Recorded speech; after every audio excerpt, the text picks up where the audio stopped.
She felt sorry for anyone who got close to me. I would only destroy them. "Don't ever try to defend yourself to me," Eva wrote. "My mind is made up.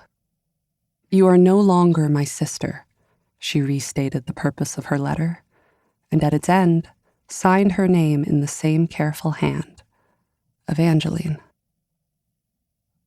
I do not know who was the parasite, who was the host. By then, Paul and I were indistinguishable, locked by mutual need. The night he confessed his affair with Lee to Cherry was the night everything came apart for my father and me. Earlier that day, I met Paul for coffee. He told me of his plan to confess to Cherry that night. Paul had a dejected look to him. He said he felt beaten down by his situation. I reached for Paul's hand, but he flinched and withheld it. He read my expression and told me with some annoyance not to feel sorry for him. His situation was of his own doing. Paul did not know what outcome he wanted in confessing to Cherry, only that he could not go on lying. He had hit his breaking point. He had been with Cherry for 18 years. What kind of man was he? He was a coward. He could not live this double life. He did not know himself anymore. He did not know his own heart. He was a writer, for God's sake, and he no longer had a view into himself. It was the loneliest feeling. Maybe he would never write again. His eyes skipped over me like I was a pretty stranger. He was risking everything, and for what? Was he in love with Lee? Who knows? Was he in love with Cherry? It did not seem likely given the fact that he had cheated on her. Not just cheated, but felt deeply for another woman for over 2 years. But was it love?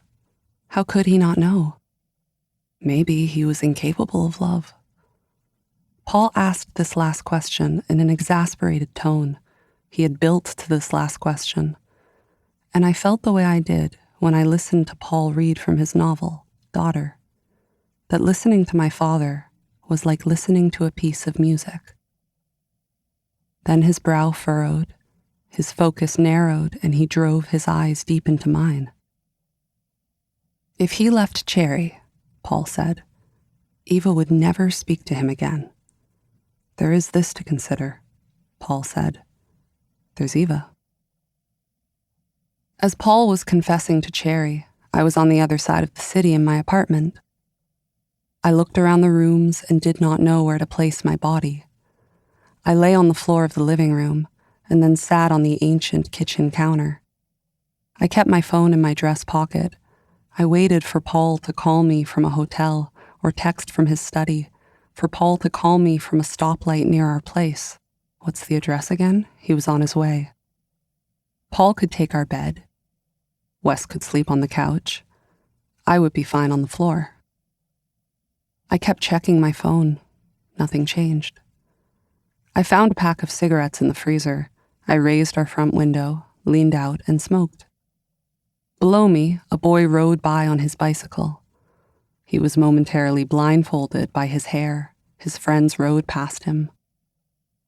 The cigarette was stale. I'd been trying to quit. I stubbed out the cigarette and flushed it down the toilet. I sometimes got takeout from the bar around the corner, and when the chef saw me smoking, he told me I was too beautiful to smoke. If I smoked, I would wreck my face. Now I stood before the bathroom mirror, trying to see what the chef had seen. The chef felt I needed protection.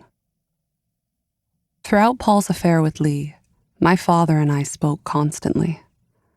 We talked on the phone at odd hours, met for dinner every chance we could. Paul wanted my view on love.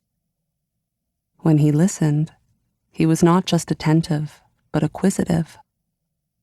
He used my feelings to clarify his own, internalizing them so totally he believed he was their author. Paul took for himself all that I saw and felt. I gave freely because I could. I conjured new insight. My insight multiplied. I could not be diminished. I was the light source upon which